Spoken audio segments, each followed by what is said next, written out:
Good morning. Welcome to Finance Committee meeting, March 9th, 2026. Please silence your cell phones. If you must take a call, please step outside the committee room. Madam Secretary, would you call the roll? Senator Womack. Here. Senator Cloud. Senator Boudreaux. Here. Senator Edmonds. Here. Senator Fazy. Here. Senator Harris. Here. Senator Jackson Andrews. Senator Miguez. Senator Presley. Senator Selders. Senator Stein. Okay. Welcome this morning to Finance. We'll start out with Department of Corrections. Ms. Tanisha, Alrighty. if you'll kick us off. Alrighty. Ternisa Hutchinson with Senate Fiscal Services presenting the Department of Public Safety and Corrections, 08A Correction Services. With me is Secretary Gary Westcott and the Undersecretary Tammy Grant for the department. We'll start out with the overview of corrections. Corrections consist of 11 agencies, of which 9 are state-run correctional facilities. In addition to the state-run correctional facilities, you have the administration for corrections and adult probation and parole. The next couple of slides is just an org chart of how the agency is structured in administration. There's the Office of the Secretary of Management and Finance, Adult Services, and Probation, the Board of Pardons. The next slide gives an example of what a correctional facility org chart is. It's broken out, all of them except for WIN have an administration program, an incarceration program, and then the auxiliary program, which is the inmate canteens. Adult probation and parole is broken into 2 programs, the administration support and then the field services for probation and parole.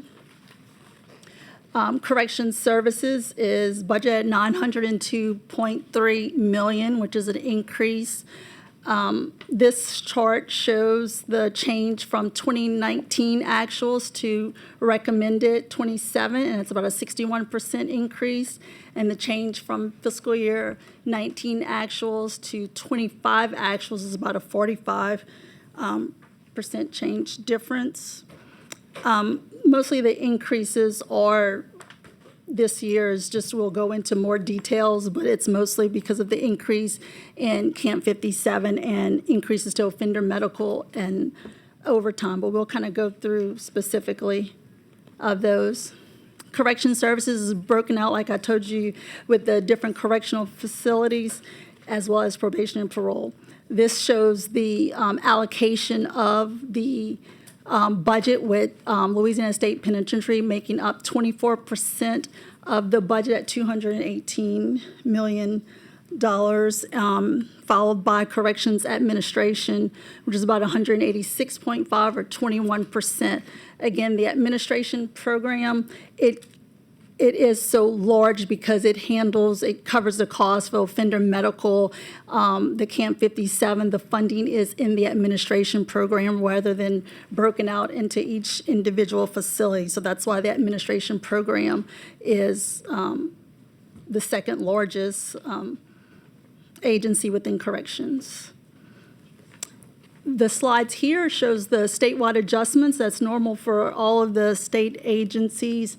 The increases for total statewide adjustments is about $31 million.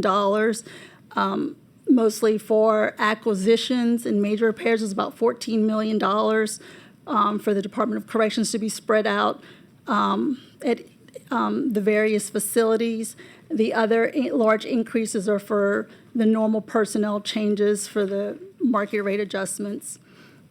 In addition, some of the agency-specific adjustments, there was a small means of financing just to right-size the probation and parole officer retirement fund.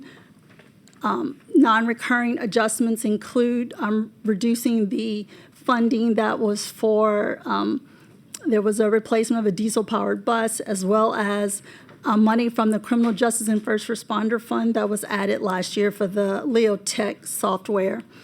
Some of the new and expanded items is to increase the capacity at Louisiana State Penitentiary. They're opening the West Main Prison, and it will has the operational capacity for 688 additional offenders, as well as an increase in 150 TO correctional officers. The amount was about 17.5 of general fund. There's an other annualization, which is the funding for the Camp 57. Funding is through GOSEP, originating from the U.S. Department of Homeland Security and Immigrations and Customs. They're providing $46 million anticipated and to house 416 detainees. Currently, there's about 208 as of this year, with the expectation to increase later on in this year and an additional for next year. Other adjustments include increases for operating services. The budget for 27 includes like a 3-year average, so there's about an increase of $2.1 million for operating services. Overtime, an increase of about $10.6 million. Supplies of $5.4, and then an additional $14.3 for offender medical. Again, these are based on 3-year averages, and this is showing the total cost for the department. When you look at each individual, like for overtime and supplies, operating services, those adjustments are spread out to the specific entity where they're needed funding for. Corrections is primarily funded with 88% of state general fund. There is also 7% of the budget is IAT. That's the IAT that I mentioned. That's the $46 million, mostly from the Camp 57, as well as fees and self-generated from probation and paroles primarily.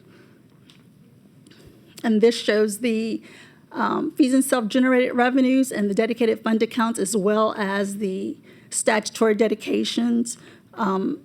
The only statutory dedication the corrections has is in probation and parole for the offender retirement fund. Correction services, the categorical expenditures that for fiscal year 27, you can see the largest amount is in personal services, and it makes about 64% of the budget, followed by other charges, which is about 22% of the budget. There's correction services in the positions. There's 5,040 positions, and it makes up about 15% of the HB1 positions. There are about 328 vacancies as of January 5th, 2026. This slide shows additional salary information. It shows the actuals for 24 and 25, and then how much is funded right now, as well as the recommended amount. Of the amount for salaries, 192 is for related benefits, and of that amount, 80.7 is for UAL payments, and it's funded primarily with the general fund. This slide shows the allocation of positions for the department. Again, Louisiana State Penitentiary makes up the largest amount with 1,392 positions and are 28% of the total positions, followed by probation and parole with 15% of the positions. Corrections is primarily a non-discretionary agency because of the care, custody, and control of offenders is non-discretionary, and so 81% of their budget is non-discretionary. The next several slides are just out for each individual agency or the facilities. It gives a breakdown of, by program, the funding and the percentage allocation of those programs and a cost of offenders, as well as where it's located.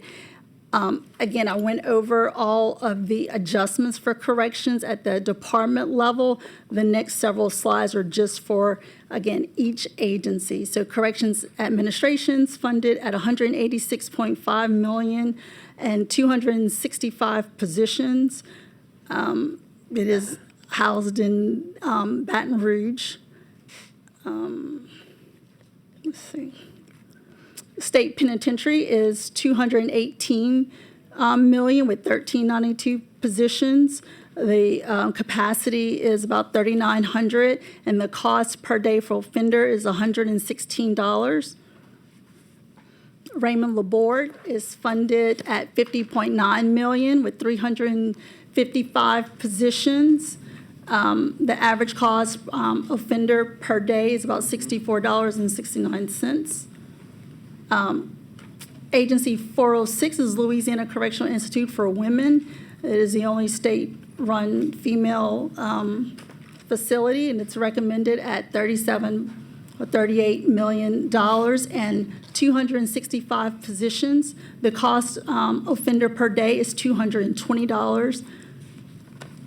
Wynn Correctional Facility, that is the facility that is different from the other facilities. It houses about 10 offender capacity. It's mostly run by the private company, and then the corrections pays a cost per day similar to local housing at $29.39 per offender per day. Allen Correctional Center is budgeted at $38.6 million and 295 positions. The cost of offender per day is about $64.31. Dixon Correctional is about recommended at $70.4 million and 463 TO positions. The cost of offender per day at this institution is about $113.57.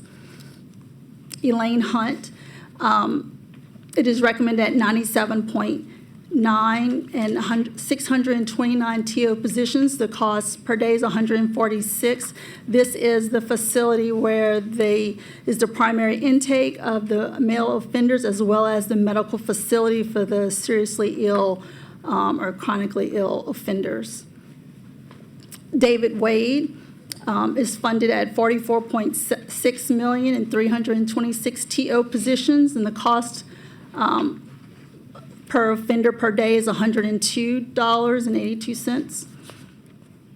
And then the final correctional center is BB60 Rayburn Correctional Center, budgeted at $42.3 million with 297 positions, and the cost per offender per day is $111.75. Followed by adult probation and parole.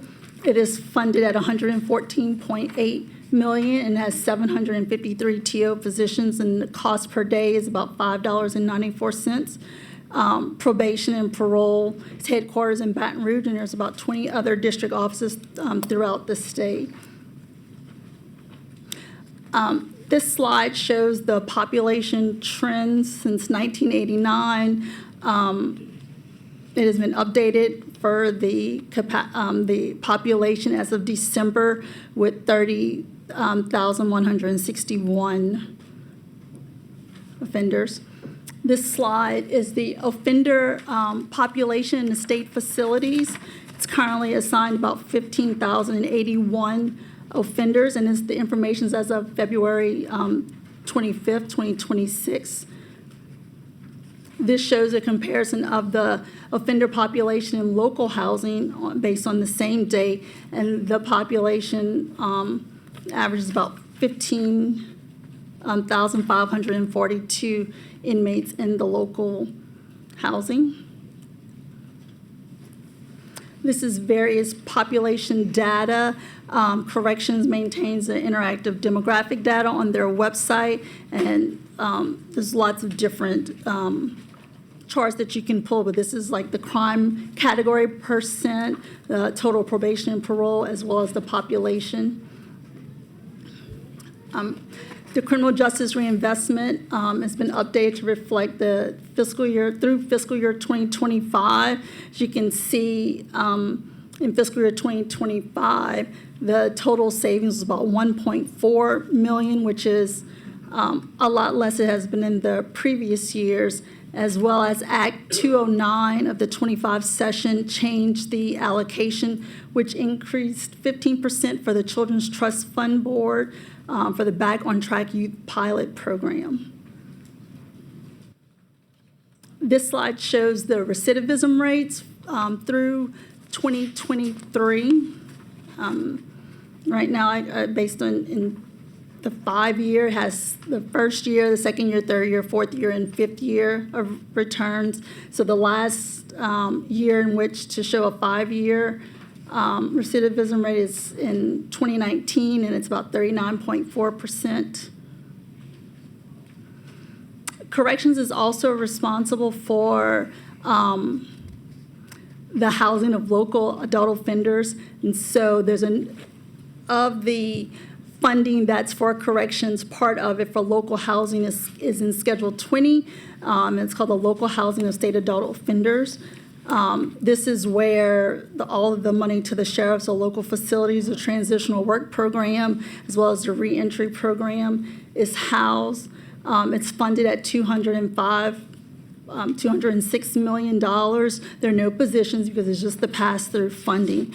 The funding includes another year of the increase per diem that was added in 26, the extra $3 a day. So funding is based on the $29.39 per offender per day, as well as in 24, I think Act 168 increased, provide an additional $2 per day for local facilities that had GED programs, and so there's an adjustment of $849,000 of state general fund that was added to cover those costs. The total cost for the projected for 27 for the GED additional $2 per day is about $1.3 million. Local housing just shows the change from 2019 actuals to 27. It's about a 32% increase, whereas the change in actuals from 2019 to 25 is about a 19% increase. This slide is the same as what was presented when you discussed youth services. It shows that the total combined correctional cost, the state is $1.3 billion for 27, or $1.2 billion of state general fund.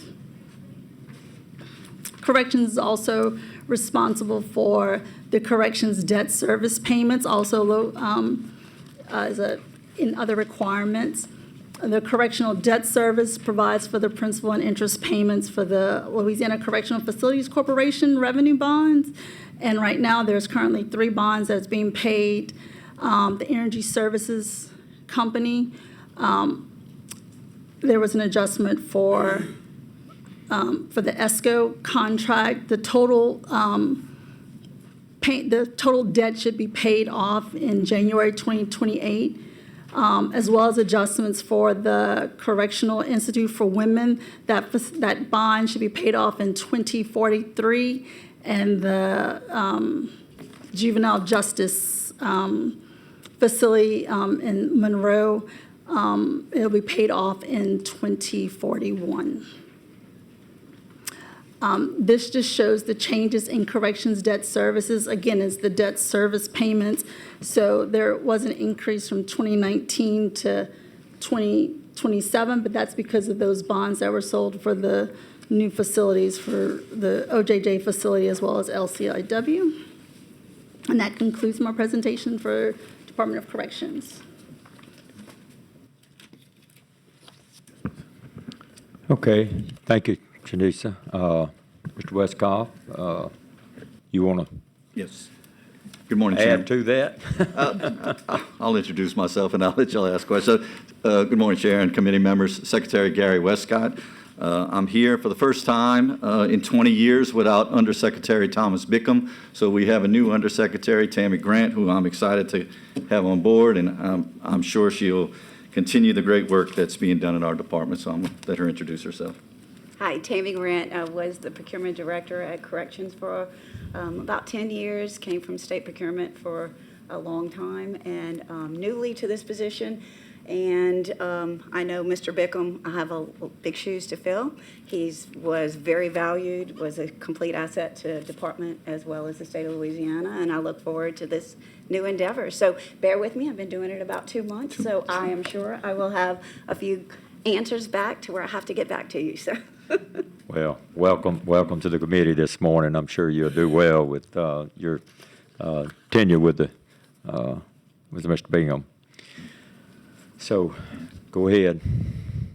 I don't know exactly what y'all want me to answer. Like I said, I know the budget is, there's an increase over the past several years. Again, our population is increased. It's aging, it's ailing. To the point where we've replaced the deputy warden at Lane Hunt Correctional Center with a hospital administrator. So it just goes to show you what our population's looking like. I will tell you a major problem we have right now is vacancies. Of the vacancies, 272 of them are located within 3 facilities: Hunt Correctional, Louisiana State Penitentiary, and Allen Correctional. So there is a need. We are the lowest paid correctional officers in the southern region. The next closest to us that I'm aware of is Mississippi, who starts their correctional officers out at $20 an hour. We're currently at $17.50 an hour. It is really hard to recruit and keep and retain qualified staff. It's been a major issue for this department for a long time. We're working on addressing that. We did a $2 increase in SER for Hunt Correctional and Louisiana State Penitentiary to kind of help with those needs, but we're still almost 100 vacancies in each one of those facilities. The rising medical costs have definitely added to our population.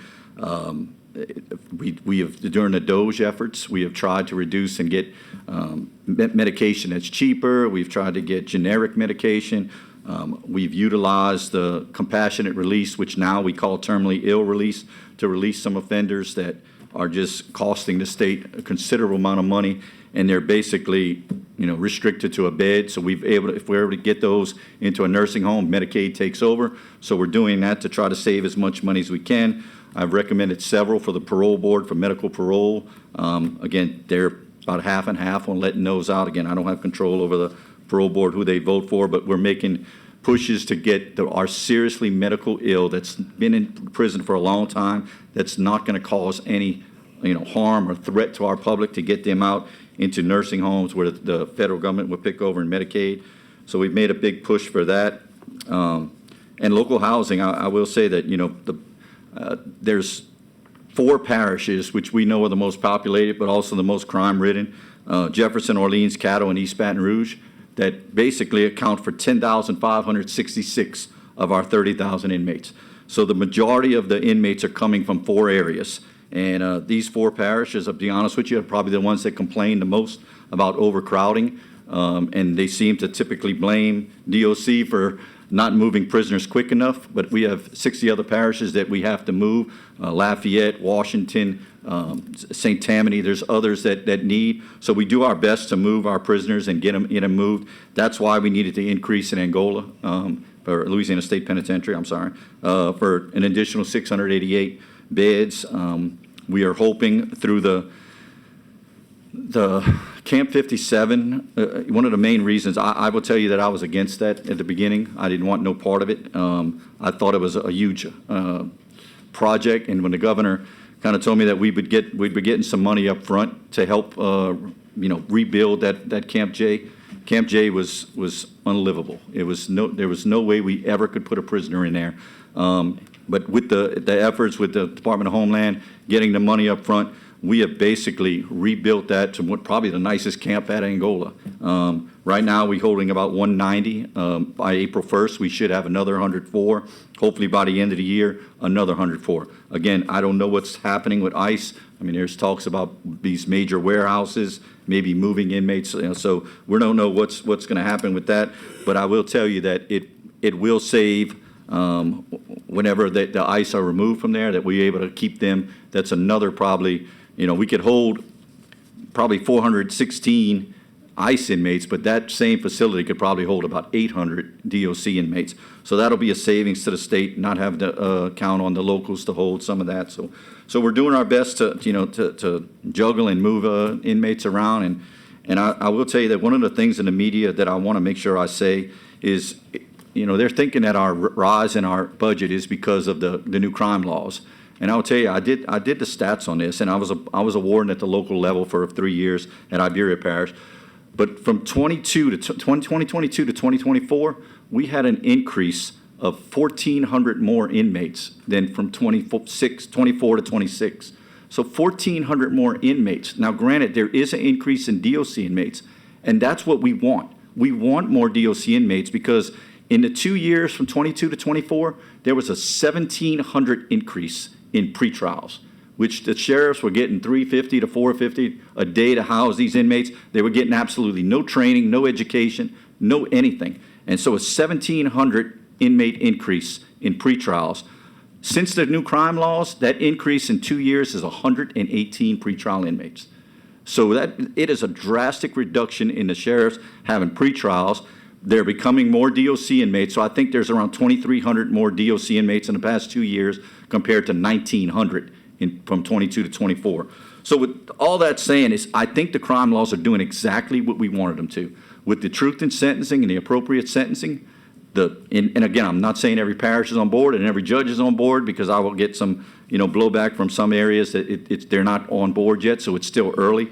But I will tell you that the inmates are pleading quicker to more appropriate sentences, and we will not have the revolving door revocation problem that we had with abolishing parole. So I really think the crime laws and the stats that we're seeing are all positive. It is still way too early to assess it, but the numbers are looking better from what we see. So, and with that, I'll open up to any questions. Okay. Thank you for that. We've got a couple of questions here. Senator Boudreaux? Thank you, Mr. Chairman. Good morning, Secretary Westcott. And Good seeing you, probably, sir. yes, thank you. Tanisha probably needs to go over this like 3 more times. I mean, this you did It's a a lot. great job. It's a lot. It's a lot. You all have just I mean, you got a lot on your plate.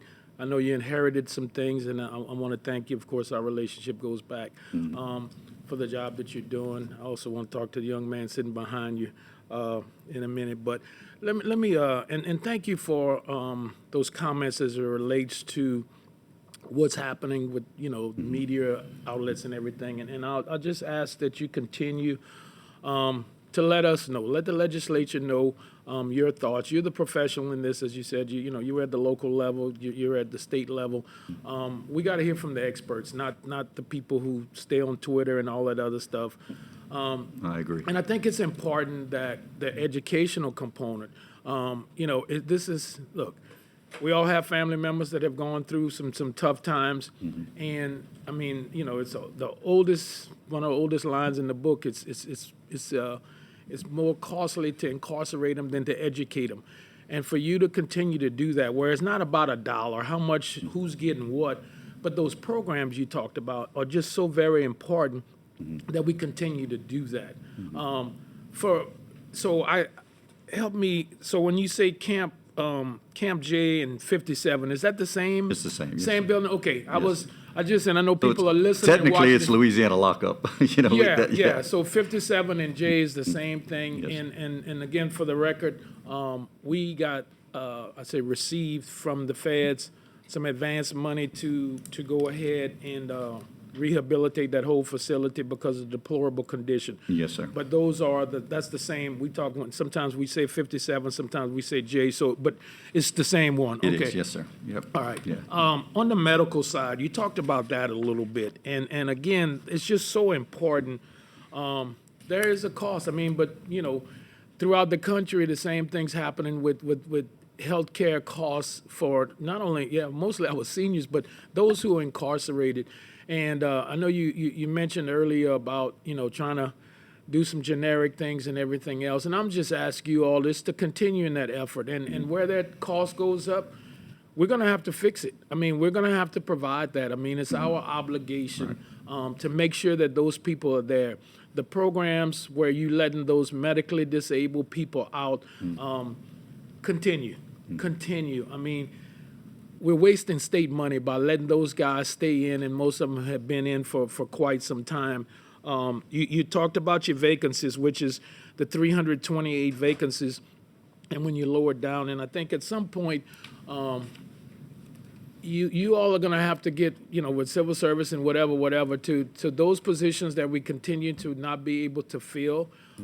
It's gonna be driven by cost. I mean, we're gonna have to pay for it, or with that many vacancies, we still can't provide everything that we need. I mean, we did Troop NOLA, we did all kind of things. We're gonna have to take, because of that increase in DOC, it's not like it's an option. We're there. So I'd ask that you all continue to do your analysis and see where we are and see what will it take for you to get there. And it's a short-term, I'm looking for a short-term plan on that. You also talked about the laws that would change, and thank you for bringing that up. Because I was going to ask you if you all have done an analysis on that. And again, a lot of media outlets and other people are saying, well, we're keeping people in jail longer. We're doing all these things, which cost more. And of course, the older they get, the more we go back to the health care and the whole 9 yards. So I would agree that it's still early to draw any conclusions, but let's stay engaged. And Gary, we want to hear from you and your team as to what you think is this right thing. Not the political thing, but what we're doing for our people of this state. When we look at cost reductions and we look at how much we're spending in DOC, and I know, you're not proud of the fact that it's costing this much, but where we can have some efficiencies and some savings, I know you'll be on the front end of that.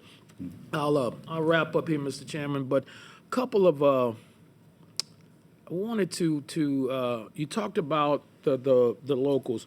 One of the things that I just get so sick and tired of hearing is this battle that we have throughout the state between local government and our sheriffs and how much that's costing.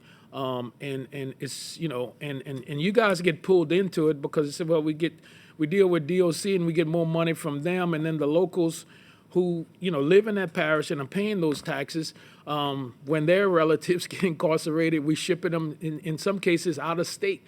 The locals are, because there is no room inside. Right. Whatever you can do to continue to facilitate some positive conversations with local governments, our sheriffs, those people who are running these institutions for us, it has to be positive. It has to be productive. And it can't just be about the money. Mm-hmm. And whatever and however you can come in on that, I would, again, appreciate your leadership, because I know there's 2 or 3 lawsuits right now in the state on, who's got the final say on the local jails and how that operates and the money that's allotted to them, and the whole 9 yards. Let me close by saying I've had a chance to visit Angola, our warden. When the people who are incarcerated tell you that they're being treated with dignity and respect, that's really, and I got to visit with the 10-2 committee, the minute round table. Yeah, the round table. I was at a round table, and we had lunch, and probably one of the most moving things in my life to see these guys who've been incarcerated. I hope we can get that legislation done for the round table, Warden. Mm-hmm. I hope we can get there. I know you're 50 years in corrections, and when he tells me these guys deserve a chance, mm-hmm. and I'm going to ask him to come to the table so the committee can hear it, mm-hmm. and the public needs to hear this, that these guys have paid their dues to society. It's not just when the cameras are on. He sees them 24 hours a day, 7 days a week. So, Secretary Westcott, thank you for your leadership. Looking forward to more. And, Mr. Chairman, if I could just ask the warden to come up for a second, just to see here. He's not here? No. Warden Vanoy is not here. I thought he was behind the post. Okay, well, We'll get him here. We'll get him here for the committee. Yeah, but I know he's communicated with you. I thought he was behind the post. I got him busy at Angola. So. Yeah, you do, and he's doing a hell of a job. And like I said, it's not just me. I know other people who've gone. We had a group from our church go about 2 weeks ago, and another community group came and said, "Can you get us a bus? We want to take these youth there." So they never go back and get locked up, right? And so those type experiences. So I know what he's got, 50, how many years in 50, he has 51 years. 51 years, and the man he's still telling us what we need to hear. So I'll close on that one. We can have another discussion, but I want to advocate for us to make sure that we're doing the educational components, we're treating people with dignity the way that you all are doing, and whatever else we can help with, I want to be a part of that. Yeah. I will follow up and say, well, first of all, Warden Benoit has probably been the best decision I ever made, so that I get credited with that. But you're right; he's done a wonderful job. He grew up there; he knows that place, so that was an easy decision. Senator Cloud and I have had discussions when we went visit a facility in Cottonport, but every sheriff in every parish is different, you know. Yes. So you can't paint them all in one picture. I mean, one of them, the parish takes complete care of the jail. The other one, the parish has nothing to do with the jail. It's all on the sheriff. So it is a tough deal to deal with. But also on the SER and the pay, we are currently working with civil service. We're way ahead of it, where we know the cost. We did a $2.50 increase to get us to 20 with a 5% compression. And we did those numbers, and it's around 15 million. But we're working on that right now with Okay. civil service. Thank you. So, thank you. Okay, thank you, Mr. Chairman. Okay, Senator Fessy? Thank you, Mr. Chairman. Just got a couple quick questions. What's your total of the medical inmates that really need to be moved out? Do you have a total on how many that you really need to move out? So we can kind of get an idea of what kind of cost that would save if we can get them all moved out? Well, I know like at Hunt Correctional, we have an area that holds around 140, and it's pretty much equivalent to a nursing home. At both Angola and Lane Hunt Correctional Center, we have basically hospice units with about 20 to 30 inmates in each one of those. So, and I'm in discussions with some other states have done this, but where we could open up. It's a secure facility, but it's outside of the fences of one of our institutions, run by a private company, where we could just transfer them from one bed to another. They're still kind of in a secured area, being it's on a prison population. It's actually in Beauregard at the old C. Paul Phelps. We're in discussion with LDH and them, and if we could do that, we could possibly move like a SNF unit and a nursing home, probably 180 inmates at a Okay. substantial savings. But Okay. we are at the infant stages of that, but we are thinking outside the box and thinking of every way we can possibly do to save, and also with the dignity and respect and compassion for some of our ailing and aging population, so. So that's what I was looking at, is the idea would be to make a separate facility just for that, and then see if we can get Medicaid to back that up. Absolutely correct. Okay, Yes, sir. all right, so I'm on board with that. Thank you. My next question is, like, on the recidivism, say we look at year 2019, and so that way you got the full all the way across. So are any of those double counts, or would that be, like, when you get down to the fifth year of recidivism, you know, you're at 38% and 39% for 2019. Is any of that double counts, like if they went in and then they got out and then they back in again and then got out, or is that, so if you total up the total across the board, it's like 19,000 inmates? So it's Yeah, it's not- it's- 19,000 inmates that were coming back after 5 years. It's not double counted, and I will Okay. tell you, if you take a quick look at that, and this is my opinion, but I mean, you could tell the recidivism rate hasn't had much of a drastic No, change since 2010. And I will tell you, in my opinion, a lot of that has to do with the Justice Reinvestment Act, when we got people out so quick and gave them so much good time that they really weren't serving time in a state facility. They were in the local level, pretrial, and they weren't getting any type of education, any type of work release, any type of reentry. They were sitting there for 2 to 3 years on pretrial, getting no training at all. They might have been a trustee in a kitchen, and then all of a sudden they pled guilty and they got automatically eligible for release. And then they had, most of them, 6, 7 years of parole hanging over their head, and most of them got revoked. And then they came back and did another 3 years, and at that time was the only time they were eligible for programming and reentry. So this same person that probably, in truth in sentencing, would have served a 3-year sentence, hopefully most of it within DOC, And had and get training. programming. Yeah. They served 3 years at a local level and then came back out and did another 3.5.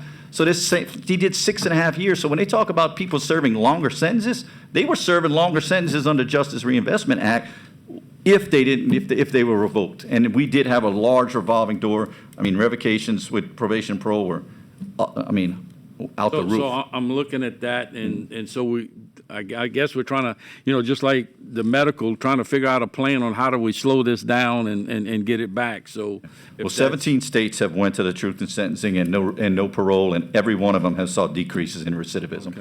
Well, maybe- Only time will tell. I mean, Okay. again, what we were doing wasn't working, so I'm glad that y'all decided to try something different. So Okay. I'm on board. Thank you, Mr. Chairman. Okay, thank you. Senator Selders. Thank you, Mr. Chairman. And what we're going to hear a lot is carbon capture, PBMs, but we're also going to hear workforce. So how do we plan on using, these prisoners? Because I like you're saying, like the truth in sentencing, but how are we going to get these guys out to work? What are we looking to do?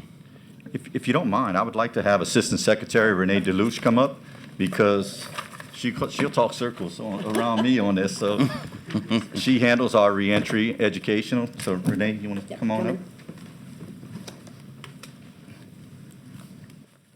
Good morning, Assistant Secretary Renee DeLuce. So on that topic, Senator, we are looking at the programs that we have throughout the state. We're working really close with the Louisiana workforce, and we're identifying what's going to be the need in Louisiana. Where is that workforce need?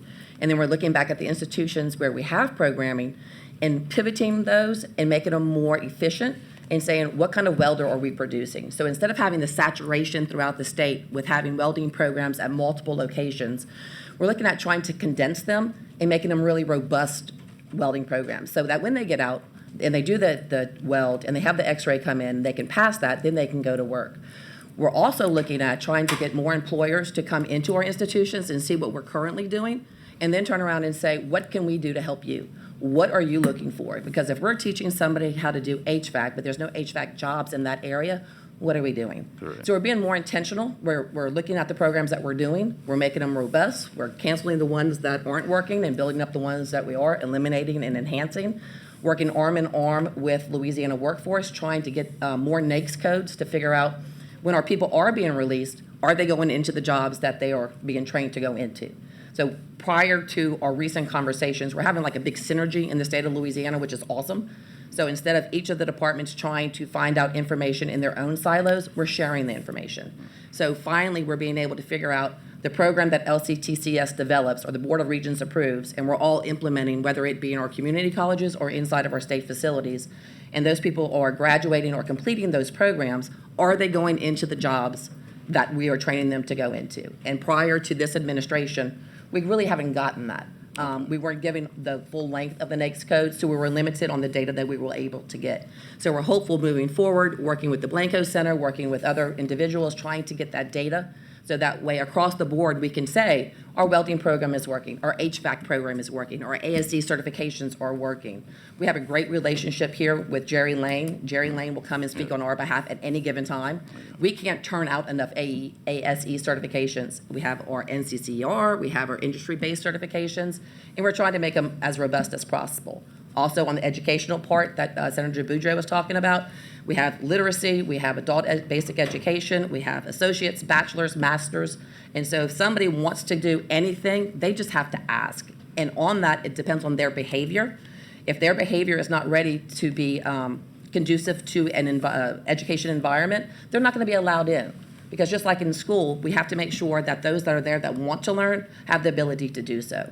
And those that aren't ready to meet that point yet, then give them a little bit more time and hopefully they'll come around. So if anybody wants to, they can do geographical transfers depending on what programs that they want to participate in, and we're happy to have them. Is there an issue with space for those programs? Because Yes. okay, I will tell you, one of the things we're trying to get with our sheriffs to get more transitional work programs, because in the past, sheriffs were closing their work releases because they didn't have enough DOC inmates to put in them. So now with the increase of them pleading quicker and being DOC, we're trying to get with the sheriffs. And this way also, we don't have an inmate from Iberia go to a work release in Shreveport, and then when he finishes and gets out, he's not staying in that job. He's coming back to New Iberia, and then he's jobless. He's right back in square one. So we're trying to put them more in the areas that they work. We're working with the sheriffs right now on that, and we've have a great relationship with LSA. So I'm excited about the future. Yeah. And no, you mentioned getting like a bachelor's or a master's in jail, and one of my first bills when I was in the House was giving good time, and it was a 0% recidivism rate if you got a degree in jail. Too bad it's not there anymore, but it was a thought. But I like the work. I like, education.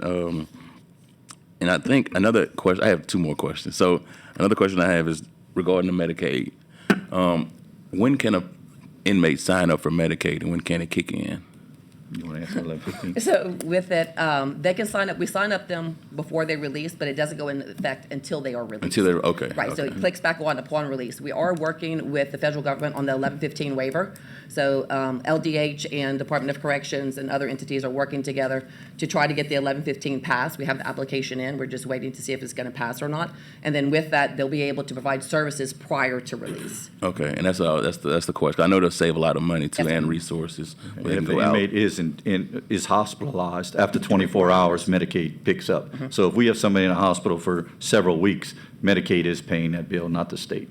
Okay. Now, is it any particular MCO that picks that up, or is just a flat Medicaid rate for hospitalizations? That, flat Medicaid. It is? Okay.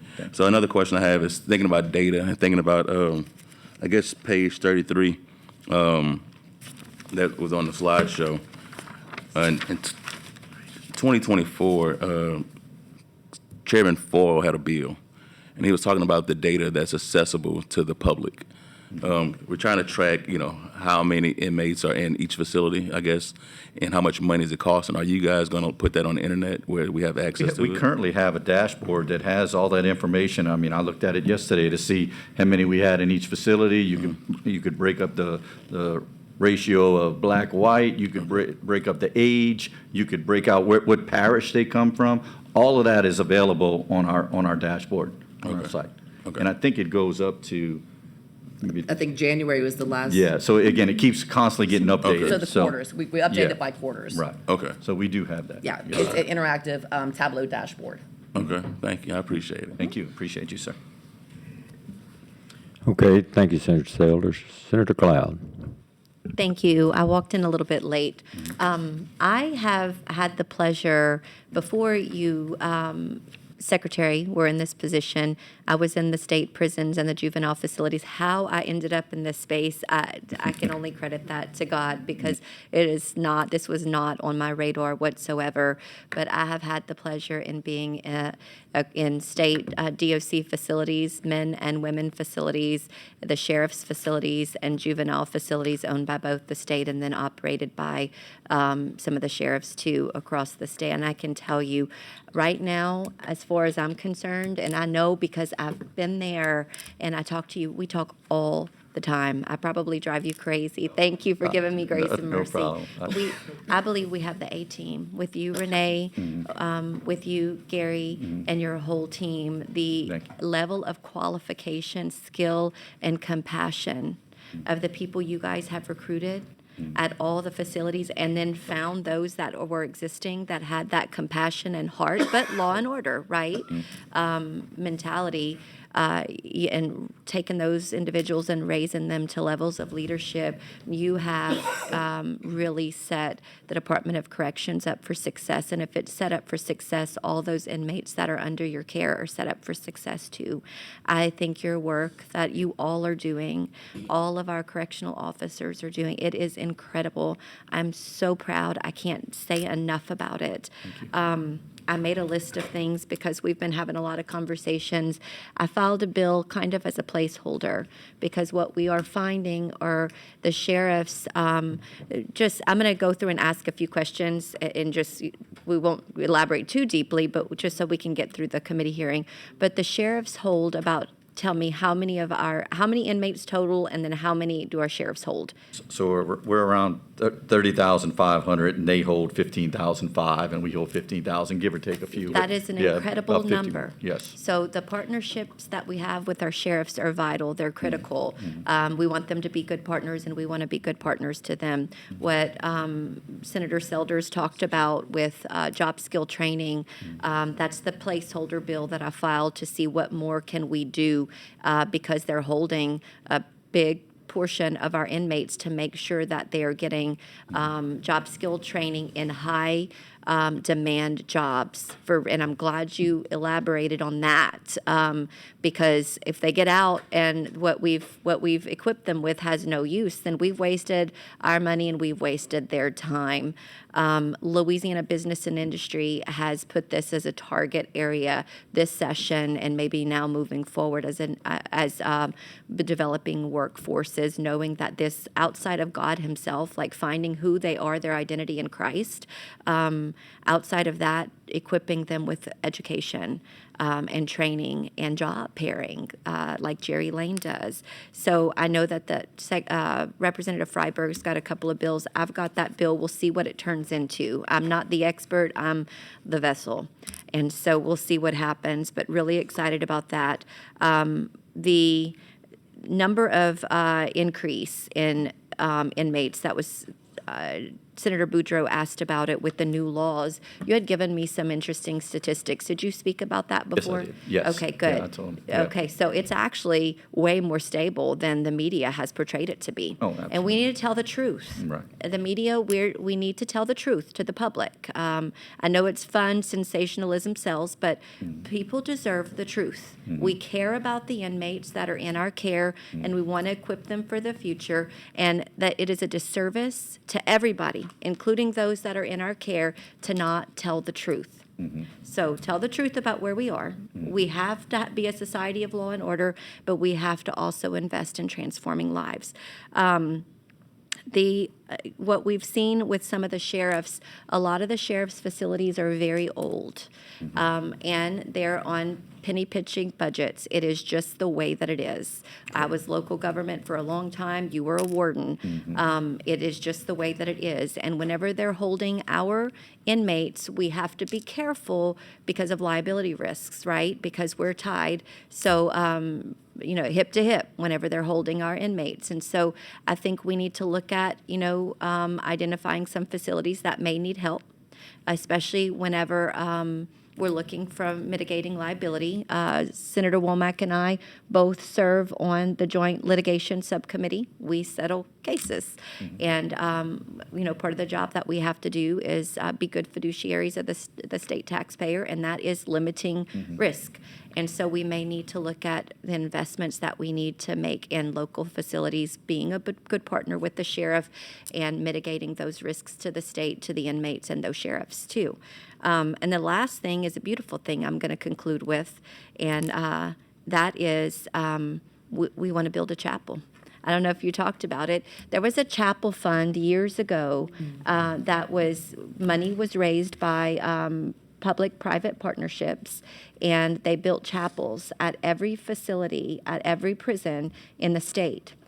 Allen Correctional, which is in my district. I visited multiple times. Those inmates want a chapel. They don't have a place to worship. And they've been after me and Representative Carrier, and the pastors have been too, and the warden will testify. He will come in and testify that there is no greater life change that can be facilitated than for these inmates to find Jesus. And we have to have a chapel. So we're working with Warden Vanoy. And if you have not met Warden Vanoy, oh my gosh, you're missing out. He's at Angola. He is the loveliest man. They're going to host a fundraiser for us at Angola, and we want the entire legislature to go. We're going to have God Behind Bars, Lauren Daigle. We're trying to correct me where I'm wrong. We're hoping. Hoping. Okay, Hoping. we're hoping. We're trying to recruit Ben Fuller, and we're trying to recruit, this is my very favorite. I drove all the way to North Carolina to see him, and that's Brandon Lake. If you haven't listened to him, oh my goodness, it is incredible. If we can get Brandon Lake, I don't even need a Christmas present. So they're getting the update today. They're meeting with Brandon Lake and Phil Wickham. We need to, Yeah, my both of them. Again, I don't think Fuller, I don't think Ben Fuller's on the agenda, but we definitely want Lauren. But we're shooting for September 12th. It's a Friday and a Saturday, or September 18th, 19th, or whatever, somewhere around there, whatever the Friday and Saturday is.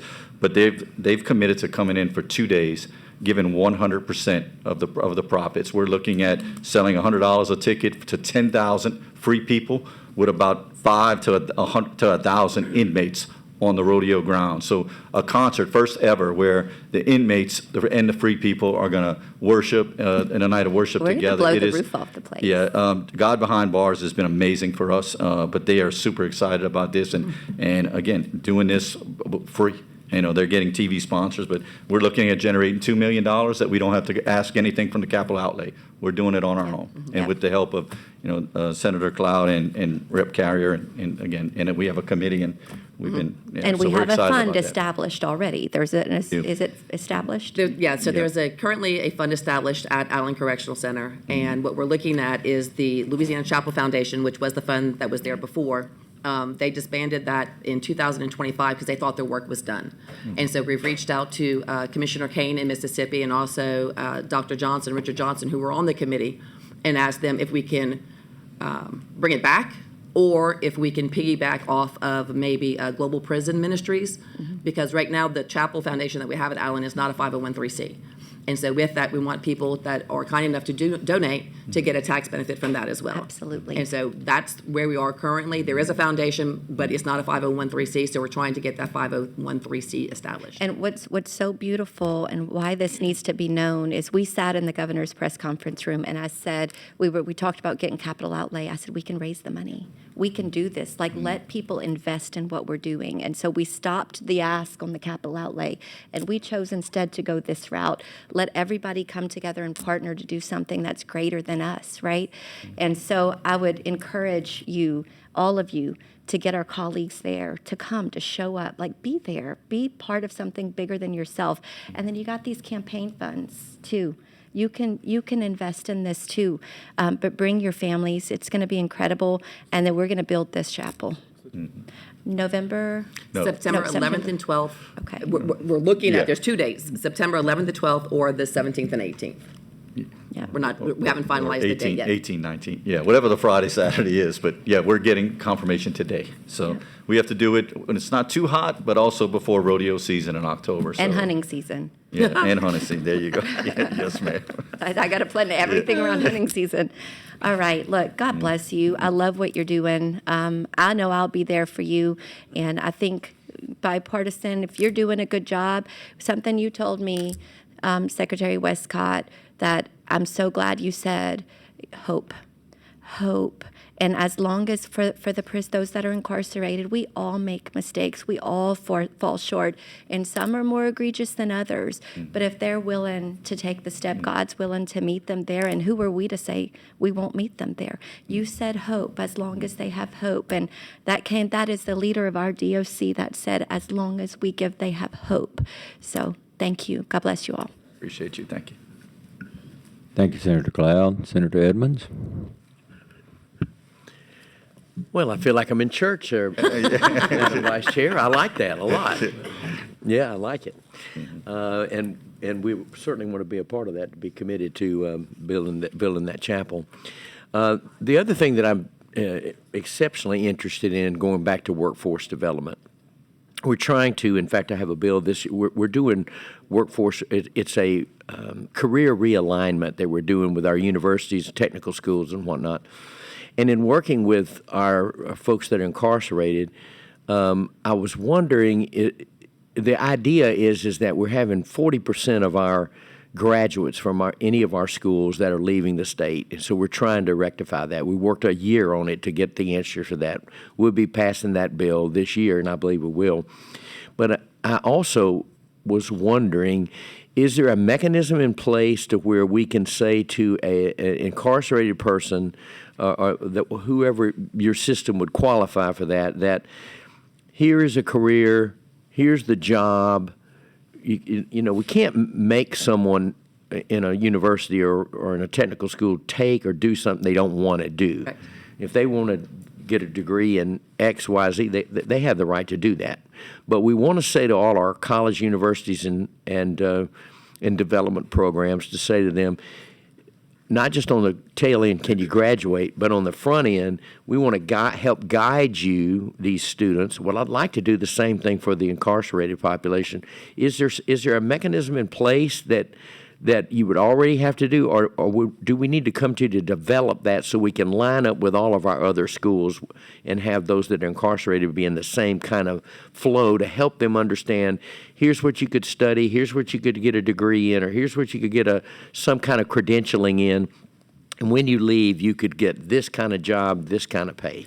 So one of the programs that we're working with Geographic Solutions is called Voss Rio. And so it's basically, and I'm probably can't say it, but I'm going to say it anyway. It's Indeed for inmates. And so with the Hire network that's currently out there for the public, the Louisiana Works has a Hire network. You log into the Hire network, you can search for jobs, and then when you find that job, you see the certifications or the requirements for said job. We're putting that on the inside. So the Hire network is going to have a different category, a different subset. And so it's not going to be interactive until they're 30 or 60 days out. So as soon as you become a DOC inmate, if you don't have a Hire network account, it's automatically going to generate one for you. And from that point forward, you can access all the different jobs in Louisiana. You can see what's available. You can research what qualifications do I need to get that job. And if I'm at a facility that doesn't have that, let me pivot and ask for a geographical transfer to go to that facility that has that program. And so like we were talking earlier with Senator Selders when he was asking, enhancing, eliminating, making things more robust. There's going to be a program that we're developing out in Beauregard Parish at Phelps that is called the Accelerated Workforce Development Program. And what that program is going to do is for those inmates that aren't eligible for work release, because they could be eligible but not suitable. So there's two different categories, right? Just because you're eligible to go doesn't mean that you're suitable to go, depending on how many write-ups you've got, your own behavior. And if they're in a skilled trade and they can't go to work release, we're going to move them over to Phelps and allow them to continue to enhance and work towards that next level of their degree or next level of their certification. So they can either then become suitable or they get closer to the release and we can get them into a work release or get them into a job right upon that. We have our reentry program managers in a lot of our district offices, and we also are looking at peer navigators that are going to be able to do that warm handoff. So whenever they get released, they're not just getting released with no assistance. Well, we'll be running that bill next week, and I met with the Board of Regents this morning. We'll be running that next week, and I don't know whether or not we need to amend a portion of that to make it clear that this would be for any credentialing, but I'd like to talk with you a little bit further about that and see if we could tie that together. I think it'd be very profitable for all of our graduates, wherever they come from, to get them in a workforce development-oriented job, and they can become active men and women of our society with good paying jobs. I know that's what we want to accomplish. Yep. And those that release with the education. I need some help with that if you would help me with Absolutely. it. And those that release with the education and a skill set are less likely to come back. Yeah, great. Thank you. You're welcome. Thank you, Mr. Chairman. Okay, Senator Selders, another bite at the apple here. Thank you, Mr. Chair. I'm just excited. My wheels are turning just hearing Senator Cloud talk about this stuff and the reassurance we're getting. And so we do know that some of these, I guess, sheriffs and parishes that house our DOC inmates, they're coming up a little short, right? How much are we paying just collectively? Are we paying these sheriffs or parishes to house DOC? How much would this it could be any figure? I'm just curious, really. So we're paying $29.39 per inmate, which comes out to how much? The increase is 17 million for the Yeah, additional. 17 million increase for the $3, but we're paying. 205, 206. Yeah, there you go, 206 million. 206 million. And so I guess the question, how can we give DOC or the state give loans to these municipalities or these sheriff's office to make programs, and all the money they're getting from us, they can pay us back, or we just kind of keep some of it? Like, how does that work? You know what I mean? Like, if we have facilities that's not up to par or not up to standard, they don't have programming, and we don't have the room, how can we give those loans to those sheriff's departments? Because I can give you a great example of East Baton Rouge. We have pretty bad conditions there, and they can't afford to rebuild or fix it. So how can they partner with the state if we're paying out $200 million to these people, to these groups? I'm saying these people, but to these groups, organizations, they can afford to pay us back. So why can't we do program? Kind of put their feet to the fire. For the DOC members that's in their facilities, give them services. We're giving you $200 million a year or whatever it is. offer the services? Or like, can that be an option? I'm asking because my wheels are just turning, and I wanted to, I'm trying to just. I'll let Renee answer again, but I will say, I think the number is like 51 of the locals are doing some type of programming, and there's some parishes that just don't have enough DOC inmates, so they turn them over. I mean, Acadia is one, for instance, that they just don't keep them. They come and they go, so there's no need for Acadia to do programming on a long-term level for a DOC inmate. So we do work with the ones that have it, but you are right, some of the facilities, or staffing, their staffing's low, that they don't have the ability to do it. Some of them don't have the space to do it. So there's different reasons why some do it and some don't. Did you want to add in? And basically, it was just that, just spacing. A lot of it is the spacing, and then the return on investment. So if you have a teacher who's going to come into the school and teach the HiSET, they have to do 20 hours instruction. Well, those 20 hours instructions, you may not have that space, a dedicated space, to be able to do that. And then with the constant turnover of the population coming in, because they may be there pre-trial, then they get convicted, and while they're waiting to get sent to their final establishment, they're just in limbo. And so you start taking the HiSET, and then you get moved, and you go through reception, and then you go end up somewhere else. And then you have to start, and usually at a DOC facility, you can get back into the HiSET program or any of the programs. So the locals that do have programming, we support them, we check in on them, we make sure that we can give them any resources that we can to support their efforts, and we encourage everybody to do so. The $2 a day that they passed last year, right now, we're paying about $30,000 a month for the $2 for the HiSET.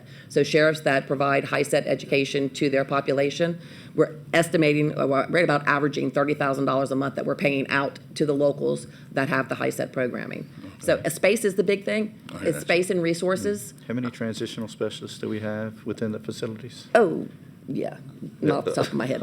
Yeah, so we also have our employees, transitional specialists, that work. For instance, when I was a warden in Iberia, DOC had an employee in our prison, in our jail, that worked and did all the classes. So that wasn't at no cost to the sheriff or to me as the warden. It didn't affect my budget. DOC handled that. So we have that in several of the facilities. And some of the smaller ones, we may have a transitional specialist that works in both of them. For instance, the one in Iberia works Iberia and Lafayette. She splits her time.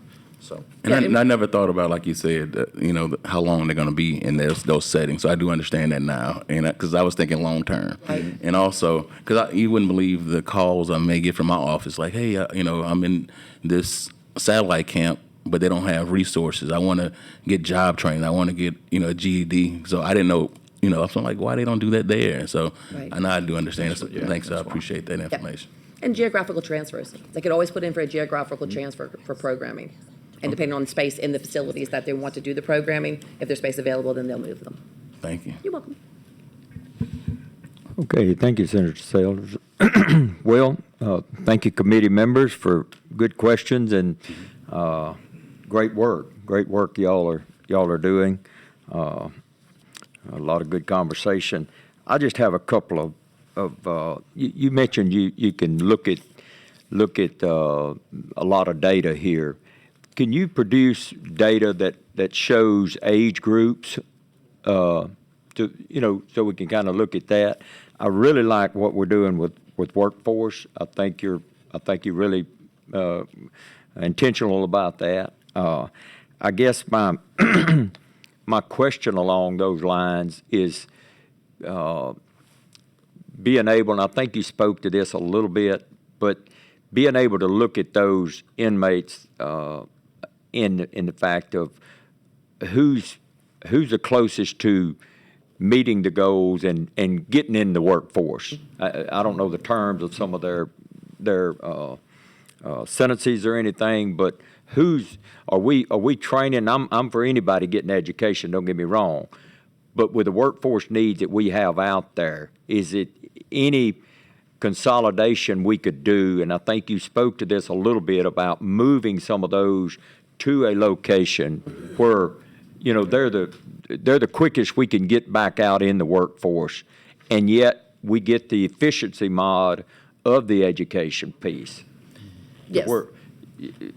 Can you speak to that a little bit? Yes, sir. So we are. So we're being intentional. So whenever we have our regional reentry centers and we also have our STEP facilities, we're looking at parole eligibility date and work eligibility dates, and we're going 5 years before that.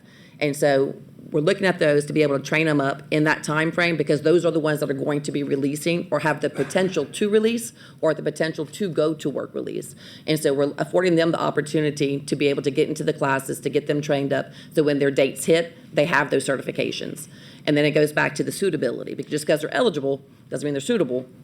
And so we're focusing on that population. But if the classes aren't full and somebody else wants to come into that class, because we have lifers. Our lifers at Angola and our lifers become our mentors, our tutors, our peer ministers.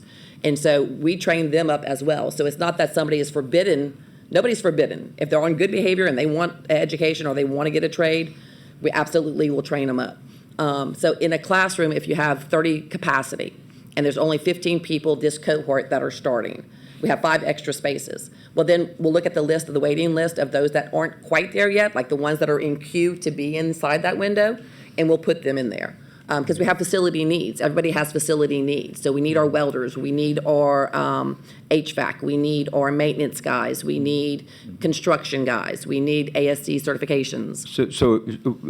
You're right, we need that stuff, but if that 5 years out before we need them, what guarantee as taxpayers, what guarantee do we have that they're going to be paroled out? Are you looking at the fact that they're going to get out? That, I guess I'm trying to drill down on that portion of it. Give me a, I'm looking for a ratio, or not a ratio, but a metric that education, when that parole board looks at them, they've got that education, they've got that skill set, they've got that good behavior. What value does that bring to the parole board? That's what I'm looking for. To where we know that we're educating somebody that's going to we need them in the workforce. Right. We need them there. But what as a taxpayer, what advantages is the education bringing to that parole board so that we get them out there? So I can't speak on the parole board granting. That's a total different entity. We can get them ready to go before the board, and we can give them the skill set, and we can give them the programming. But the Committee on Pardons and Parole, they're the ones that ultimately grant. And so other than those that are discharging on good time supervision because they've served their terms, those that go before the board decides that. They do take into consideration programming. That's what I was wondering. Has there been Absolutely. some discussion Yes, sir. along those lines? Because we want the efficiency of the education. Yes, sir. To start here, but the end result saying they're back working, Yes. And then the recidivism rates, that's concerning that they back. And I like what you said on the Gary, on the fact that they held here, and then they would lose that time, and then they get sentenced. Streamlining that is huge to us. Right. And it's going to allow our probation and parole officers, who have about 49,000, we haven't even discussed them, but 49,000 people on supervision with probation and parole, it's going to allow them to really concentrate more on the first and second offenders that are being placed on probation. And again, last year, I think at the crime laws, we extended from a 3-year max to a 5-year max.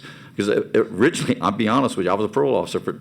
They get a 3-year sentence on probation, and in 18 months, they were getting earned compliance credit. Whether they completed their term or not satisfactorily, they were getting out. And with no training, no, they haven't even completed the conditions. So now they have the 5-year window where the parole officers and probation officers could really focus on that group, pay a lot of attention to them, and I really think that'll do wonders for recidivism. I think that's going to help. So- Again, when we talk about recidivism, we're really not even talking about probation returnees. Right. It's only those returning from out of prison, and out of local jails, so. So when do you think we would be looking at some trends on that? Will it be 3 years out or 5 years out on some trends to at least start? 3. Yeah, typically 3 is what we start really looking and starting to really get a good idea. But again, the numbers, what I've seen so far, are exactly what we anticipated. anticipated. I think what the governor, decided, and his plan for the truth in sentencing model and doing away with parole, we're seeing exactly what we thought we'd see. And again, I think the sheriffs are going to be happier because they're going to be pleading quicker. So they may be overcrowded still, but they're getting DOC money, not pretrial money from the locals. I think the parish governments will be happy if they're funding the local inmates. And again, they become eligible to do something. Right. They're not sitting there Right. doing nothing, like which I saw for 3.5 years at the local level. One good point. One other, when we look at what Mississippi pays and what we pay, did we consider benefit package as well when you look at what Louisiana offers? What Mississippi, I know we may dollar per hour Yeah. don't match up, but do we look at, Yeah, our number that I gave you did include all the benefits. I'm not exactly 100% sure on what, I mean, I would think most of them offer the same type of retirement and stuff, but I'll look into that. I'll double check I'd for like sure. to know before we- that. Sometimes we Yeah. get criticized and get number 50 and Right. number 40th, but we don't look at the full picture of. Exactly, of, I agree. You know, what we offer and whatnot about it, which 1750 is low. I'm not saying that's not, but I want to make sure that it's apples for apples when we compare states to Louisiana. Yeah, because on I that. will tell you, it is scary and lose sleep at night sometimes thinking about, we got supervisors with less than 5 years' experience, you know, over our prison system. And, you know, when you got 19-year-olds walking around tears by themselves, it's a scary thing, you know. And again, that's why we need to put money into our correctional officer. We need to get a better quality where they stay. FMLA is killing us right now. I mean, and I'm not the only state agency that's dealing with that. But when you got the ability for them to take off with intermittent FMLA, I mean, that causes overtime issues. We have to fill those tiers. Those walks have to be filled. So if somebody calls out with FMLA, I mean, there's nothing we could do to them, you know. So. Are you losing some people due to the fact that and I'm dealing with this in other areas? Are you losing people or not being able to hire people because our economy is so strong right now for our workforce? Oh, yeah, it scares me every time I see LED make an announcement with all these job openings because it's like Iberville. I mean, right there in the smack where Elaine Hunt is, and they got new openings, it's like new jobs. I'm like, oh, there goes. Well, and what the bad part about it is you know, Burger King can go up on their hamburgers, and Yeah, right. you know, they can go up on the loaf of bread. But in your situation, in a lot of our healthcare, they can't go up. I mean, they have to come. But as a state, we hadn't seen that crank up yet and see the cash, you know, flow from it. Yeah, we have problems at Allen Correctional just because of the refineries over there and the. Well, we having problems. It's statewide problem, and I'm trying to figure out what negotiation piece could happen to bridge that for some of our fixed agencies like yourself. Yeah. Right. We're doing our best to concentrate on our employee. Again, I believe in our morale is increased tremendously over the last couple of years. Yeah, I really believe if we take care of our employees, they're going to in turn take care of the people that we're take care of in custody of. So we really strive on officer wellness. We strive on doing everything we can to keep our people there and keep them happy. But you're right, sometimes just the money's it's not enough and they leave, you know, or the dangers, you know. It's, Right, yeah, some just- people get scared and they leave, you know. It's not for everybody. Well, appreciate the presentation this morning, the discussion. Thank y'all for what you do, and Y'all didn't want to ask my secretary? Y'all don't want to put her on the spot? I was like, I'm glad to give up the chair. I don't Y'all see let any her off questions, easy. but Y'all she's let her off welcome to easy. come to the table. Y'all going to get her the next round? Yeah. Funny. I appreciate it. Thank y'all. Thank y'all, you. appreciate it. Yep. Thank you for not putting me on the spot. Keep your fingers crossed, Plenty keep of your time. fingers Give me crossed. another month or so. Thank you so much.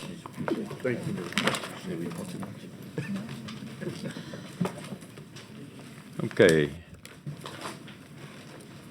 Mark?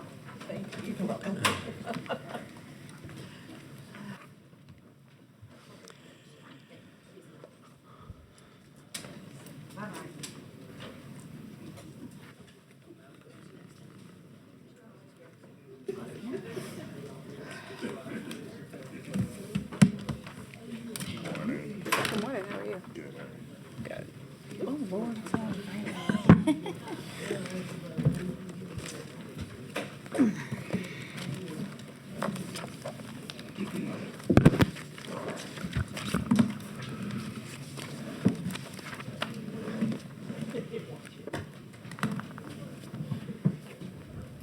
Okay, good morning, welcome. Mark, we'll let you start out. Yes, sir. Department of Environmental Quality.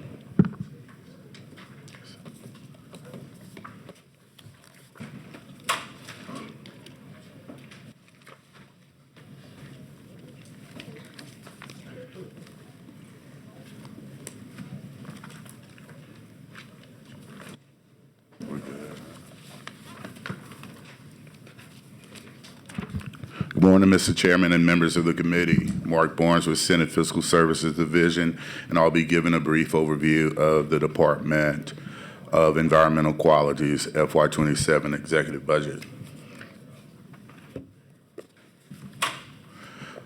The mission of the Department of Environmental Quality is to provide service to the people of Louisiana through comprehensive environmental protection in order to promote and protect health, safety, and welfare, while considering sound policies regarding employment and economic development.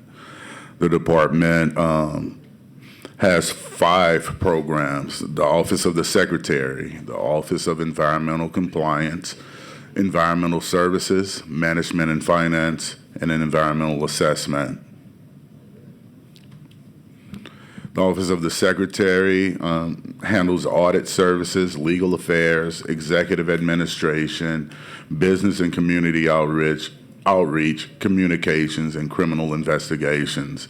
The Office of Environmental Compliance handles surveillance, enforcement, and emergency and radiological services. The Office of Environmental Services handles air permits division, the water permits division, waste permits divisions, public participation and permit support division. The Office of Management and Finance handles financial services, human resources, waste tires, Office of Management and Finance support, and department-wide costs, technology service, and records and management. The Office of Environmental Assessment handles air planning and assessment, water planning and assessment, remediation, and underground storage tanks. This next slide shows the changes in funding since FY19. The change from actual to recommended for FY19 to FY27 is an increase of about 36.6%. The change in actual funding from FY19 to FY25 is an increase of about 11.5%. And you can see here that fees and self-generated revenues is the bulk of the funding for the department. This next slide shows significant budget adjustments recommended for FY27. For statewide adjustments, there's a decrease of about $4.8 million. The total adjustments for statewide and agency-specific adjustments is about $3.7 million, a decrease of about $3.7 million. This next slide just shows some non-statewide budget adjustments recommended for FY27. You can see there's an increase of about $2.8 million in fees and self-generated revenues. This is out of the Environmental Trust Dedicated Fund account to transition the department's tools for environmental management and protection organizations application to a vendor-hosted cloud server arrangement. You see that they have a reduction of about $1.9 million, and this fees and self-generated revenues out of the Environmental Trust Dedicated Fund account, and this is for the Volkswagen settlement expenditures due to projects nearing completion. This next slide just shows means of finance substitutions for the department.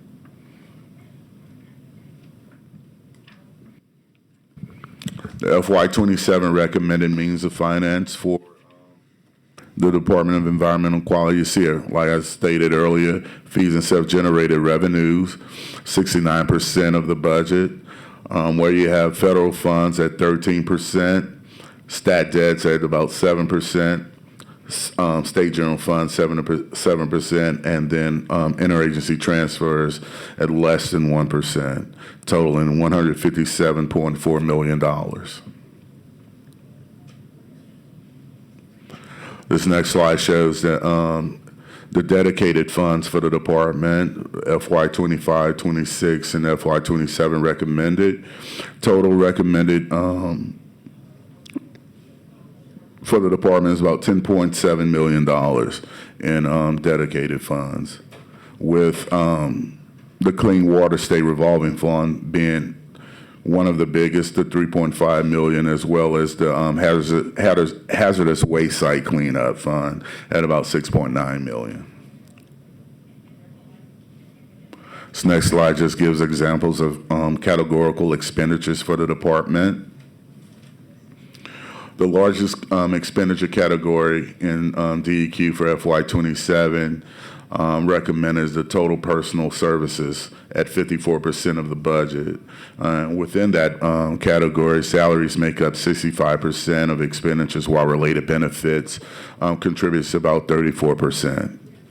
Total other charges make up 41% of the total expenditures, which includes funding for motor fuels, underground storage tank to reimburse response action contractors of eligible tanks for cleanup leaking underground storage tanks, legal services, waste tire program for payments to permitted processors for proper disposal of collected waste tires, and then also to provide services for investigation, testing, containment, control, and cleanup of hazardous waste sites.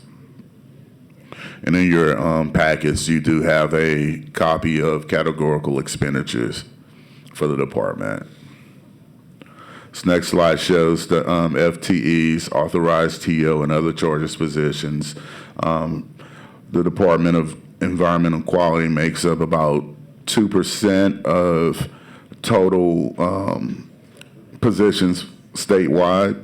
On the FY26 number of funded but not filled positions as of January 2026 was 43. Recommended number of types of positions is 721 authorized positions for the department. This next slide shows salaries and related benefits for the 721 authorized positions, and they're listed in the first little chart. And then you see that related benefits makes up about $29 million, a little bit over $29 million. Total related UAL payments is about $12.2 million, or 42%. Retirees' health benefits is about $4.8 million. Remaining benefits is about $11.9 million. The average TO salary for the department is about $73,164. And you also see you have the departmental demographics here. This next slide just gives you a breakdown of the recommended total authorized positions by agency in the department. And this last slide just shows you discretionary versus non-discretionary comparison for the department. You can see that discretionary funding is about 72%, while non-discretionary funding is about 28%. Some uses for non-discretionary funding is, items that are required by the Constitution, things that are needed for debt service due to federal mandate and unavoidable obligations. And this last slide just shows you the waste tire fee collection history from FY02 to FY26. And you can see in FY25, collection was about $13.2 million. And for FY26 to date, the collection is about a little bit over $7 million. And this completes my overview of the Department of Environmental Quality. Okay, thank you, Mark. We're going to give Senator Cloud personal privilege. Thank you. Sorry, Ms. Secretary, I have some little guests here today I want to introduce real quick before they head to the Senate floor. So I'm going to ask you guys to stand up. Renly and Reese, Tony. These precious girls are from Alexandria, and they go to the Pentecostals of Alexandria. And I brought them, a few months back we went to the governor's mansion, and they sang some patriotic songs, and they sang songs over the governor as well. Incredibly talented. And you all are going to see what I'm talking about today, because they're going to be singing for the Senate as we open session today. And their mother and father, Troy and Lindsay, are here with us, Tony. And the grandparents are Jim and Tammy Hughes, all super great people. Super cool fact. So Troy plays Jesus. We call him Jesus. Troy, stand up. Do you see he kind of looks like him? It does an incredible job. If you have not been to the Pentecostals of Alexandria production of The Messiah, you definitely should go. It's incredibly moving. The governor went last year and spoke so highly of it. Presidents have come in the past, and so I would encourage everybody to get tickets. If you need tickets, give me a ring. That's for all my colleagues, not for the public out there. But you could go online for that. But we're so happy to have you here today, and we're so excited to hear you girls sing today. God bless you. Thank you.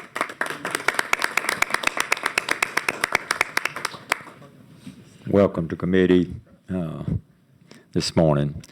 Okay, Ms. Phillip, Ms. Courtney Burdette, I'm sorry. That's all right.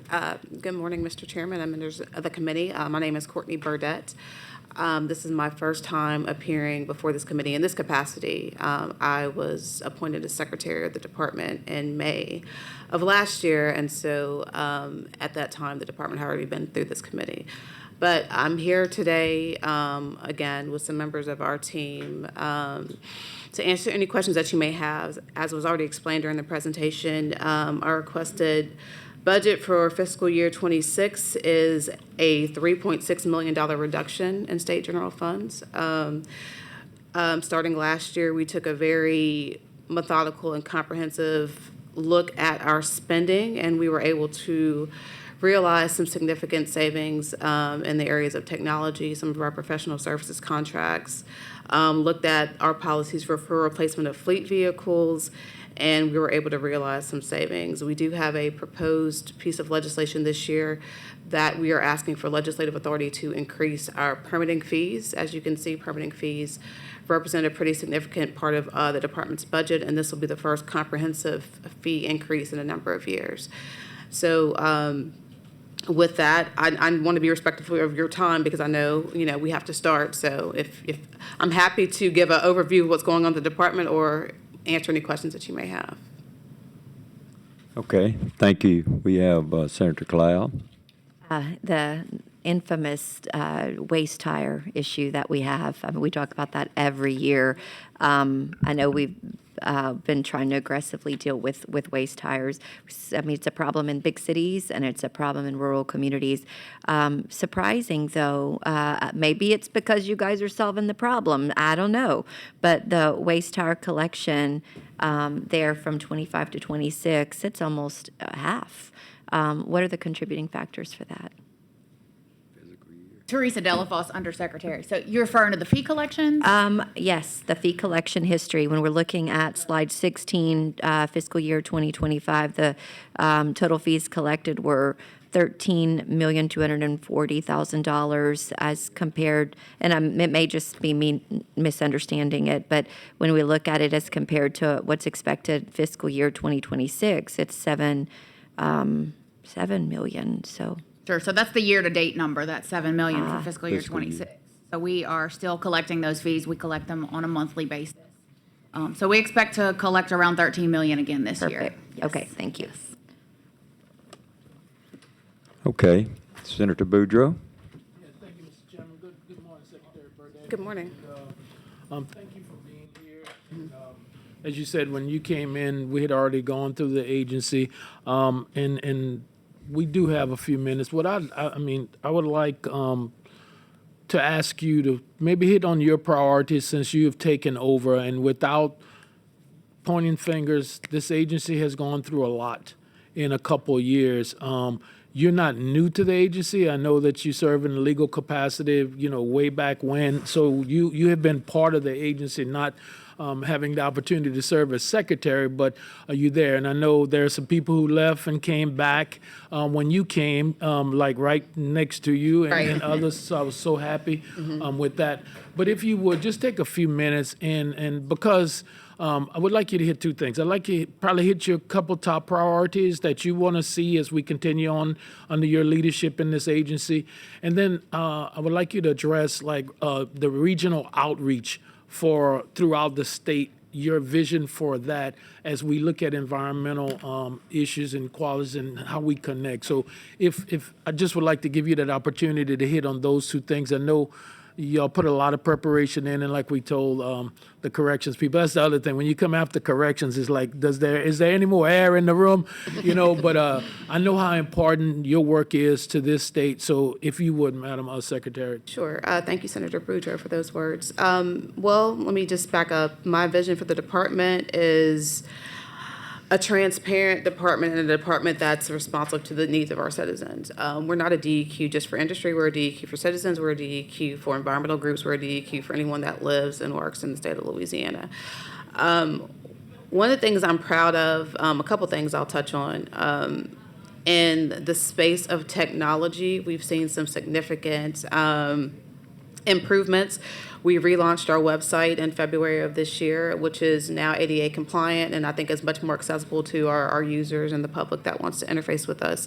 We are also now seeing the realization of many years of work in our regulatory services portal, and what that is our online permitting program.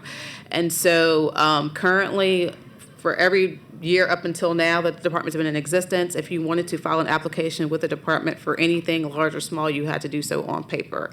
We are now in the year 2026, and we are trying to move to digital. It'll help us process our work faster, and so that our permit writers and our technical experts can focus their time on those critical, technical reviews for permits, because when we permit, we have to do it to the highest standards. We can't afford to miss. And so that gives them the space to stop, fumbling with paper and get down to the serious work of permitting review. I do want to point out, in regards to air quality, state air quality, I know that's something that's received a lot of attention over the past years. I will say where we are right now in the state is a very good position. And I think that's a story that needs to be told, and that's something a message that I am committed to getting out. So, as you're probably aware, EPA sets national ambient air quality standards. So those are standards that the entire state and U.S. territories are subject to. There are 6 criteria pollutants, as we call them, that EPA sets national standards for. As of now, as of today, as I sit before you, of those 6 pollutants, we only have 2 areas of the state that have some, that are designated as non-attainment for sulfur dioxide. So we have a small area in St. Bernard and Evangeline Parish. We have submitted to EPA redesignation requests, which would show that we've done the work and that we should now be put into attainment. And this will be the first time, perhaps in history, that our state will be, for all 64 parishes, in complete attainment with all the national ambient air quality standards. That's something that less than half of the states in this country can say. And I think when you have a state that's industrialized as ours, that is a commitment to environmental protection, and that's something that I'm very proud of. In terms of outreach, we are doing a couple things at the department. We have a continuation of some things. We have our small business assistance program, which is, the aim of that program is to go out into local communities, help businesses that can't afford, your smaller businesses, your family-owned businesses that can't afford to hire a full-time environmental consultant. So we go out and help them with permit applications and just show them this is what you need to be in compliance, and this is how you submit those documents to the department. We have our Louisiana Environmental Ambassadors Program. That's our student internship program that is open to college and university students throughout our state. And my vision for that program is to keep Louisiana talent in Louisiana. And so what we do with that program is expose them to career opportunities in our state, not just in government, but also we take them to facilities. We have speakers that come in and talk about various environmental issues, because we know that we have a lot of homegrown talent here. The problem is that they don't stay here when they graduate. And so my vision for that program is to keep that talent here, local in Louisiana. We do go out throughout the year to a number of schools. We're very committed to, if you've ever seen online or one of our videos, we have our mobile air monitoring laboratories. Those are serious pieces of equipment. They're not toys, but we do like to go out and take them to schools. We take them to LSU. We take them for demonstrations to show people this is how we monitor your air on the ground. And we can move that from state to state, parish to parish, location to location. If we sense that there are issues with air quality, we can go get real-time data, and we've done that in several instances, especially if there's an emergency situation that arises. We can go out to that locality and get that real-time data, and it's also available on our website. So those are just a few things that we're doing in that sphere. Thank you very much. Yep, very informative. Thank you. Thank you, Mr. Chairman. Okay. Of course, I'm like Senator Cloud, our discussion mostly revolves around tires. Yes, So, sir. You know, hopefully we can work on that. It seems like we're not getting our edge on that. And is that result of the tires lasting longer, or we're not, inflation, and we're not able to process a lot of these tires? What can we do from a 30,000-foot view? Could you give me? Sure. And so let me just briefly explain. So our waste tire management fund is a recycling fund. So what that money does is it goes to our waste tire processors. There's only 4 currently operating waste tire processors in the state. Most of them are in the southern part of the state. There's one that's in the northeastern corner of the state. So the purpose of that fund is to incentivize tire recycling. And so for those processors who engage in the business of processing those tires, they'll collect those tires or have the tires brought to them. They will submit to the department a request for a recycling project, and once that request is approved, then we pay from the fund 7.5 cents per pound of recycled tire material. 4 processors is not enough to manage every tire in the state. It's just not. So what I'm committed to doing is a couple of things. I want to open up more avenues for disposal of tires while still continuing to incentivize recycling, because recycling is important, but we know that every tire is not going to get recycled. I think tires are unique in that, unlike an aluminum can or a glass bottle that you can use to make more aluminum cans or more glass bottles, you can't make a new tire out of a tire for the reason that you just stated. They're made to be durable. They're vulcanized rubber, so they can't be broken down. The very thing that makes them suitable for road use makes them unsuitable for making a new tire. That is the state that we're in. And so I had the opportunity to speak to the Police Jury Association in Lake Charles last week, and I shared with them my vision is to help put more resources and perhaps funding in the hands of local government to help them manage those projects, those problems at a local level, because they're the ones that's literally in their backyard. The state is here as a resource. But what I'd like to do is to remove some of the impediments from getting the tires to point A, which is the Right. tire sales, to a final destination, be that the processors or a landfill for proper disposal. And so that's what we're working on. There is some legislation I've spoken personally to Senator Barrow. She's very interested in this. She's been part of a blight task force for a number of months that we've recently been participating in. And so I've shared some of my thoughts with her, also Representative McMakin. So there are 2 pieces of legislation out there currently pending. We're hoping to make some changes through the legislative process this session that'll help. We're also making some regulatory changes. Even before the session started, we had months worth of work in the regulatory sphere. We're trying to increase the number of tires that can be brought to the parish collection centers of the city. If you're familiar, parishes, municipalities can enact collection centers, which are just local repositories where people can drop off tires. Currently, there's a limit of 5 tires per day. We're trying to increase that to 25.